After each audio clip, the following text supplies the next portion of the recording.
We have Pokemon GO's 9th anniversary party coming to the game, which is very exciting. And in today's video, we're gonna go over the tips, the tricks, the strategies, and then what's going on behind the scenes to make sure you max out on this event. So welcome to the Trainer Club. Here we go. This event is going down on Tuesday, July 1st, all the way until July 6th. So if you guys are ready for a celebration and more than likely a lot of starter Pokemon that are incredibly hard to catch, but there is a catch here because we have some other things going on during this event. That is what you're gonna get. Usually, as what I'm seeing in this event overview, which is not totally disclosed because it looks like the spawns are gonna be changing, and obviously there's nowhere in the world that is a couple days ahead of us at the moment, we are gonna have to adjust. But I'm gonna give you everything that we know right now. So the biggest bonuses of this event are gonna be increased lucky friends. I love this feature. So here's how you interact with friends. Number one, if you guys don't know, obviously open gifts. You can raid together. You can trade, you can battle remotely and forward. So guys, remember, do something together with your friends.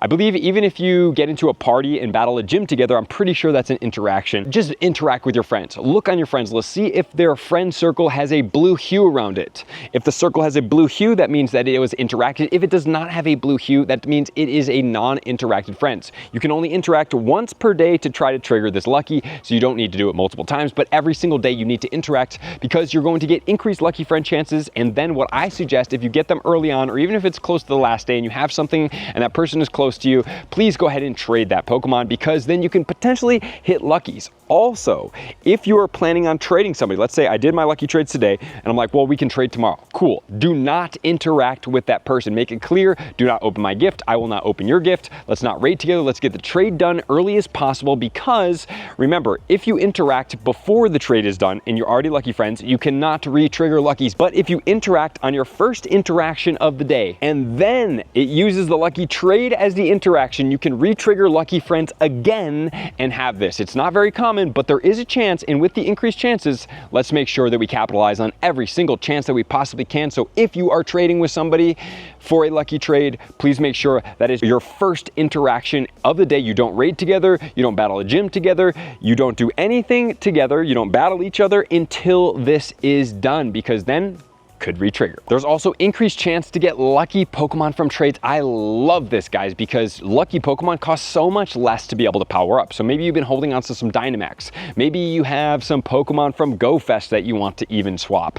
Please do so, because even though you're not getting guaranteed XL candy, at this point, if the ideal situation presents itself, which would be being with somebody who played the event outside of town, they come back into town or you go outside of town to them and you swap all of your even trade Pokemon, that will help you guys get increased chances for those luckies. My other favorite feature of this event is to replenish all the stuff we've been doing over Go Fest. My bag is totally exhausted, guys. I have like 100 Great Balls and like 50 Ultra Balls right now, and I need more of those. So golden lures can just show up. A Pokestop can turn golden and you can get that. So make sure when you see that, you go out there, you capitalize, you get as many as you possibly can, because those give you so many premium items. Even if you have to delete Pokeballs and save up on Greats and Ultras, delete all your berries, delete your revives, whatever that situation is, stock up in this situation on Great and most importantly, Ultra Balls. There's going to be an increased chance of encountering Shiny Pikachu and Shiny Eevee with their party hats and their respective hats in raids. So if you guys do want to do this, please go ahead.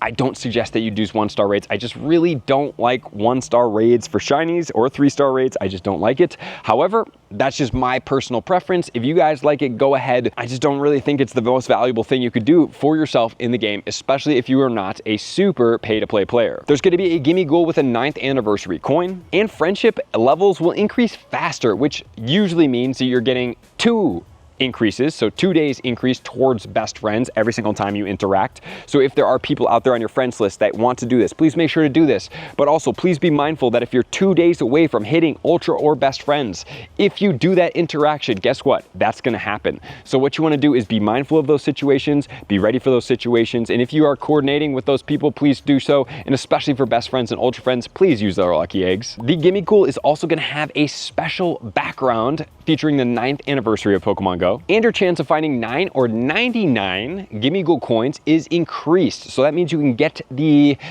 believe it's 2,000 coins to go up so much faster. And I have never evolved a Gimmighoul. Hopefully this will be a good time to be able to get one, and I will be able to get the 100% IV, which is something that I would love to have as part of my collection. And then that's not all for the bonuses, guys. This event is all about bonuses. Not the biggest fan of the spawns so far that I've seen, but hey, we all love the starters. But the problem with those starters is that they're hard to catch, and I really am not the biggest fan of that. But we have other bonuses as well. From July 1st to the 3rd, from 10 a.m. to 10 a.m., you're gonna get half incubator distance, so this is a great time to hatch 12-kilometer eggs for Stardust. From the 3rd to the 5th, you're gonna get 2 times catch XP, and from the 5th until the 6th, the shortest time duration, you're getting 2 times catch Stardust. So please make sure during these times to optimize, get in those parties, use your items with 4 people, get 2 for the price of 1, go out there and enjoy yourself. And there's gonna be costume Pokemon that have evolutions. So Bulbasaur is now gonna be able to evolve into Ivysaur and Venusaur with the party hat. So that's a new evolution. If you guys are shiny hunters, these are ones you wanna add to your collection. The Gimmighoul is going to be adding into this collection with that 9th anniversary coin. It is going to be unique, cool. I can't wait to see this shiny out there. There's also gonna be another feature that's pretty cool, and that's gonna be party hats in the wild. Remember, we've had apples in the wild,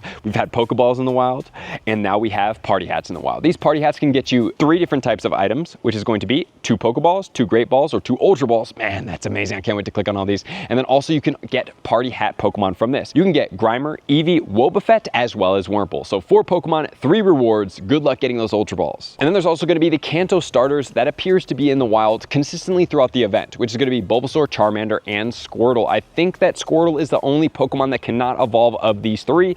So I believe for sure Charizard could evolve. Ivysaur, Venusaur is now evolution added into the game. And then it looks like Blastoise will probably be for the 10th, even though, man, there's gonna be a crazy celebration for that. And then coinciding on July 1st all the way to the 3rd, you will be getting the Sinnoh starters as well as the Hoenn starters. Remember, the Hoenn starters are great because of their megas. So if you guys don't have enough XL candy for this Pokemon, please get it. They are great budget mega counters. And the water ground typing of the Swampert is amazing. Blaziken has fighting and fire typing. And finally, Sceptile is a grass and a dragon Pokemon. And as far as the PvP Pokemon, remember that Swampert is going to be the best of these first spawns. Swampert is ranked 96 in the Great League with Mudshot, Hydro Cannon, which is Calm Day move, and Sludge Wave at a 0-14-14. In the Ultra League, it's going to be ranked 71 in the non-shadow. Same moveset, but with Earthquake instead of Sludge Wave at a 0-14-13. And then in the Master League, it is ranked 75. So as of right now, those are the only Pokemon that are good in PvP, and we don't really know too much more. So then I'm assuming that on the other days, we're going to be getting a change in spawns, probably adding into more of the starters. And then in 1-star raids, we're going to be getting the K-Cat Pikachu as well as the Party Hat Eevee. And let's not stop there because we have great field research going on. So catch 7 different species of Pokemon. Can be a Rowlet, Litten, or Popplio, 453, 443, or 483. Catch 9 Pokemon. Can be 10 Pokeballs, 5 Great Balls, or 2 Ultra Balls. Make 5 Curveball throws. Could be Snivy, Tepig, or Oshawott, 364, 464, and 448. Make 8 Great Throws, which could be Grookey, Scorbunny, Sobble, 465, 470, and 470. And I'm going to stop right here, guys, and make sure that you guys are aware that we already had these Gigantamax Pokemon introduced into the game. They are very strong Pokemon, so if you guys don't have enough XL candy to add towards these Pokemon, and maybe you got a good one over GoFest, I did get the Hundo Rillaboom, that is already totally maxed out, but now I also have a 98% IV Inteleon as well as Cinderace, and those are Pokemon that I would love to use. For the Gigantamax, I'm not as gung-ho of trying to get the Hundos and everything like that because it's a much more challenging experience,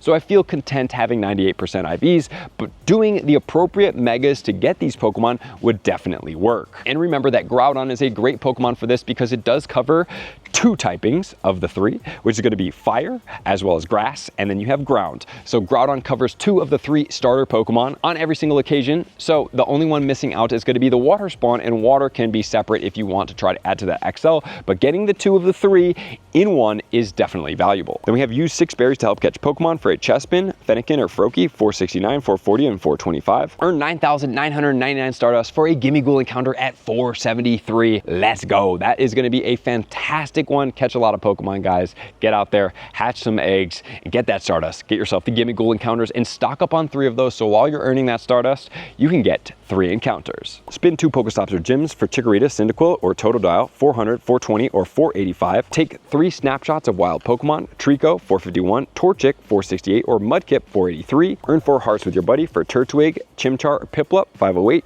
410, 460. Power up a Pokemon 9 times for a Sprigatito, Fuecoco, or Quaxly, 435, 483, or 460, and then send a gift with a sticker, 477, 420, or 405. So those are going to be all the research that's going to be out there, guys. Great research out there, especially the Stardust for the Gimmighoul encounter. Don't fret on the Stardust. Just go out there, catch a lot of Pokemon, encounter that. Hatching a 12-kilometer egg would be the easiest way to get that Stardust. So if you are on the way with the 12-kilometer egg and you can find some of those stops, that would be your best case situation. But then there's also paid research as always. So this is going to be the free timed research.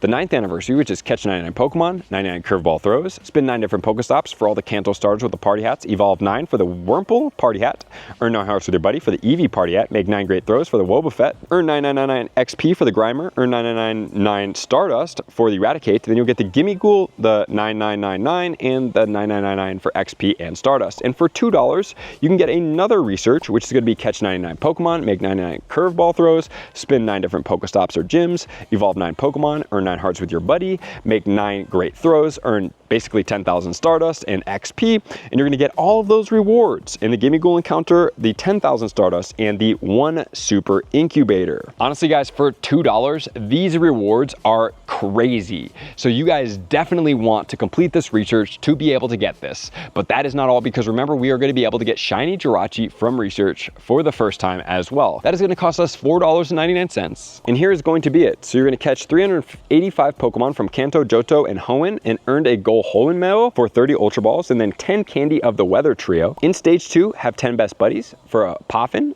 Earn a heart with your buddy 20 days in a row for a Poffin. 385 XP and 3 rare candy. Catch 10 Kecleon. Spin Pokestops 20 days in a row for a Incense on both, and then you get 3 rare candy and XP. Then we have stage 4, obtain a lucky Pokemon in a trade. That is going to be easy over this event. That's going to be a lure module and a lucky egg for some XP and 3 rare candy. Catch 1,000 Pokemon for 1,000 Stardust. Catch a Pokemon 7 days in a row for 7 golden raspberries, and reach level 40 for 4,000 XP. And then you're getting 3850, the Shiny Jirachi encounter, and 3850 as far as the Stardust. And remember, guys, you will not be able to use a golden bottle cap on this if you don't already have it, because it's going to be beyond the expiration, unfortunately. But the 100% IV is going to be $13.99. And in stage 6, claim a reward, get 20 Jirachi candy, some Stardust, and some XP. And then there's going to be some boxes in the shop if you want to check them out. There's also going to be showcases, so please make sure to complete those. And then finally, we are going to be getting the team wristbands that are coming as the avatar items. So overall, the event tips, they're pretty good. They're pretty standard. I've gone over everything that we need to know. So that, guys, thank you for being here. I love you guys. I appreciate you guys. I hope you have an amazing event. You guys are fantastic. Good luck out there. Play hard, but we have better bonuses coming out very soon. If you haven't seen that video, check it out right here. 4 times catch XP, 4 times Stardust. Thank you guys for being here as always. To all my likers, commenters, subscribers, Patreon members. Everybody takes your support, subscription, and participation to excellent. I'm gonna see you guys out on the next video. Peace. I want to take this time to thank everybody who supports me in every facet. It means the world to me, and an extra special thank you to all my Patreons. I greatly appreciate the extra support to continue to allow me to pursue Pokemon Go full time, allowing me to create my daily video uploads in the most timely fashion for everyone's benefit. Plus, I get the amazing experience of sharing my creative processes behind the scenes and raiding all around the globe with select upper tiers. Thank you everybody for being a part of the Trainer Club. You all mean the absolute world to me, and I will see you guys out on the next video.